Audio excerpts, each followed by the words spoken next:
آج کا دن بہت خاص ہے۔ آج 9 ذی الحجہ ہے جسے یوم عرفہ کہتے ہیں۔ دنیا بھر سے لاکھوں مسلمان آج میدان عرفات میں جمع ہوتے ہیں۔ وہ اللہ سے دعا مانگتے ہیں، معافی مانگتے ہیں۔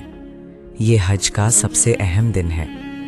کیا تم نے کبھی سوچا ہے کہ اتنے سارے لوگ ایک جگہ کیوں جاتے ہیں؟ ذرا تصور کرو، سفید کپڑے پہنے لاکھوں لوگ، امیر ہوں یا غریب، سب ایک جیسے، کوئی فرق نہیں۔ یہی تو اسلام کی خوبصورتی ہے۔ آج وہ میدان عرفات میں کھڑے ہو کر اللہ سے لو لگاتے ہیں۔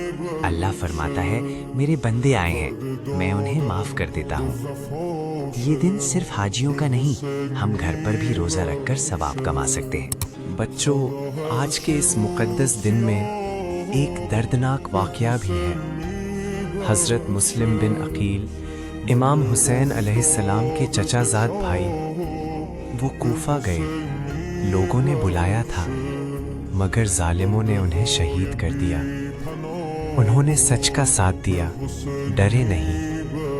بچوں، سچ کا راستہ مشکل ہوتا ہے مگر یہی اصل بہادری ہے۔ اور اسی دن امام حسین علیہ السلام نے مکہ سے اپنا سفر شروع کیا۔ وہ جانتے تھے راستہ آسان نہیں ہوگا، مگر وہ ظلم کے سامنے جھکے نہیں۔ انہوں نے فرمایا، میں عزت سے مروں گا، ذلت سے نہیں جیوں گا۔